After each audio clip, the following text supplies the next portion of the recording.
All right, this will be a good one.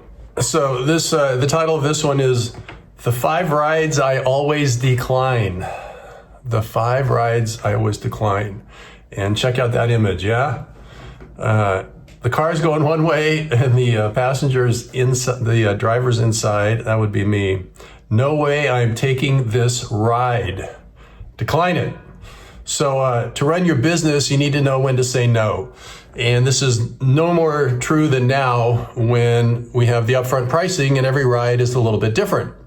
Some rides pay $10 per hour. Some rides pay $60 per hour. I'm sure some rides could pay even more than that if you get the right coincidences and tips.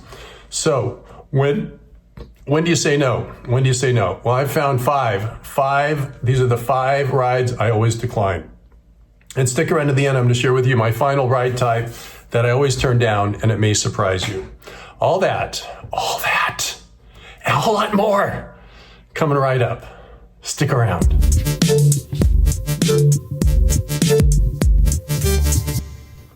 Hey everybody, it's Jay Crater with the Rideshare Guy, drinking a little coffee in my Nomad J mug. So I've been in Thailand for a while, and I'm back for the holidays. And I didn't bring this mug. And my daughter made this mug for me. And I said, Paulina, I got to get the mug. And I got to bring it back with me to Bangkok. So I got it out of storage. And boom, here we go. Drinking a hotel coffee here at the Fairfield Inn and Suites. And check out the shirt. Bill's Farm Basket. Let me see if you can see the back. I don't know if you can see that. Pretty cool. So Bill's Farm Basket, when I lived in Sebastopol, I lived near Bill's Farm Basket, which is a little market with really fresh organic food, coffee, between Sebastopol and the Pacific Ocean. So if you ever drive out that way, you will drive right by on the left, Bill's Farm Basket, where they make a great cup of coffee, lattes and mochas and things like that. And they just have a lot of great produce, everything. Bill's Farm Basket. Okay, so by way of background, not only are you going to have to look at how much you're getting per hour, but there's certain types of rides that are just not a good idea. And it really does all boil down to money, what's going to make you money and what's going to make you a waste of your time, right? So we're going to get into that right now. The under $30 ride, all right? So $30 per hour is my drop dead, nothing below that. I live in Sacramento, and that's a reasonable number. And I would say 1 out of 4, 1 out of 3 don't cut it, and I don't accept it. And I've had to learn the hard way to say no, because if you don't say no, you're going to take a lot of rides that are going to pay you less than that, and it's just going to make you have to work more hours to make the kind of money that you want to make. You got to be able to quickly figure that out, and you just have to do the math in your head. And, over time, it just gets almost automatic, and you've got 10 seconds to figure it out. Boom. Yes, no. Having 2 apps makes it easier to be more selective. I've had 2 drivers recently when I was Ubering around as a passenger, and both of them had been banned by Uber. So they were driving for Lyft. And once you're banned by Uber, you're pretty much not getting back in. So many drivers don't have any choice. But if you have the option, by all means, get signed up with both of them. Okay, number 2, the 5-minute wait ride. Okay, the 5-minute wait ride. So let's say you're supposed to make $5 on a 10-minute ride, right? 5 minutes to get there, 5 minutes to drive them, and you're going to make $5. So that's a clean, easy $30 per hour ride. But if they make you wait 5 minutes, then your numbers are all completely gone. So I rarely take these short rides. I usually decline them because the chances of someone just being ready, they're waiting to go, it's like 50-50. So I tend to wait for rides that are longer than the 5-minute ones. Okay, number 3, I call it the long haul to nowhere. And check out what AI put together there, huh? I said I want to see a Honda Accord hybrid, and I want to see it going to Timbuktu, and I want it to be on a map, and put a ride to nowhere. And I came up with something kind of nice there. So the ride to nowhere. So it may seem like the ride's going to pay you a lot of money, and it probably is. But what you got to consider is all the time you're going to have to come back where you're not going to get a ride because you're out in the middle of nowhere.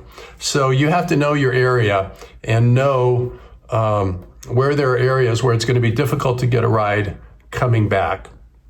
And if you know you're going to be deadheading, then it's not a ride you want to take. It's definitely not a ride you want to take, because instead of making $30 or $40 an hour, you're going to make 20 or 15 because all that time back, plus all the extra gas you're burning. It's just not worth it. So avoid the long haul to nowhere. Hey, and in the comments, if there's a ride type that you always turn down, let me know that I haven't mentioned, or tell me what is your favorite ride to decline. Okay, number 4. Check out that image. The 4.7 deadbeat passenger. Okay, the 4.7 deadbeat passenger. And there he is, right? He's smoking in the car. He's looks like a margarita with a lime on the top and a plastic cup. His rating is 4.5. So you want to set some kind of a cutoff, right? For me, it's 4.7, because let's face it, the passenger has to do something pretty obnoxious for you to give him anything other than a 5. I would say in a day of driving, I might see 20 passengers. Maybe one will get something less than a 5. So it's pretty rare that I'll discount from a 5. And I think most drivers are the same way. So if someone has a 4.7 and a decent number of rides, right? There's something about them that's turning off many different drivers. And that's a sign that they probably don't tip, for sure. And there's some kind of behavior that's going to be off-putting. That why put yourself through it, right? Just decline it right when you get it. Don't accept it, and wait for the next ride. So avoid the 4.7 or less deadbeat passenger. And number 5, there she is, eating in my car, the multi-stop trap. I never accept a ride that has multi-stops. Sometimes I get tricked and I don't hear it, or it didn't tell me that. And once I get there, then I see, oh crap, we're gonna have to make a stop. My experience with stopping is that people abuse it. I remember taking a woman to a bank. She came out 20 minutes later. I didn't know I could just drive away after 5 minutes. Other times I have driven away after 5 minutes and just canceled it. You know, I don't like waiting. I just don't like waiting. A lot of times someone will get in my car and they'll say, can we just go through the Jack in the Box? And they haven't even, made a stop, and then your car will smell. And I used to do it, because the customer's always right.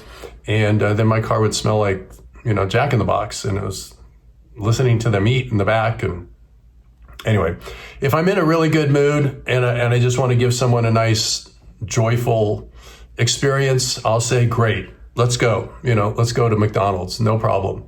But in general, if I can see it's a multi-stop before I accept the ride, I turn it down. Okay, key takeaways. Key takeaway, there it says it right there. It's okay to say no.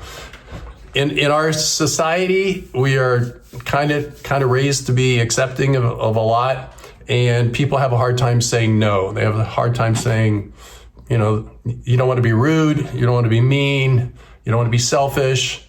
Just say no. That's the key takeaway. It's your business. You run it as profitably as you want. You can do whatever you want, and it's okay to say no, right? You don't have to take on, if you had a plumbing business, you don't have to take on every single client. Any business that you had, you don't have to accept every single client. So it's the same with us. We can be picky, and we can pick the rides that we want, the rides that are going to make us feel good, and the rides that are going to pay us good. So just say no. No, no, no, no, No. Okay, don't feel guilty. Don't feel guilty about it. Feel good. Feel uplifted. Feel empowered. Don't feel guilty. Say no. Okay. Thanks for watching. If you liked the video, of course, we like the thumbs up. Make a comment. And if you haven't subscribed to our channel, subscribe. If you're ever in Sebastopol, check out Bill's Farm Basket.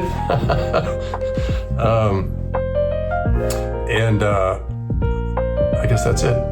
Go tell someone you love them because it'll make their day, especially around the holidays. Tomorrow it's Christmas, and ho, ho, ho, Merry Christmas to one and all. Of course, you'll see this probably in January sometime, so just know this was recorded on Christmas Eve, early in the morning, in my hotel room. Have a great day. See you next time. Be safe out there. This is Jay Crater with the Rideshare Guy saying Happy Christmas, Happy New Year. 2026 is going to be a great freaking year, and take care. Bye for now.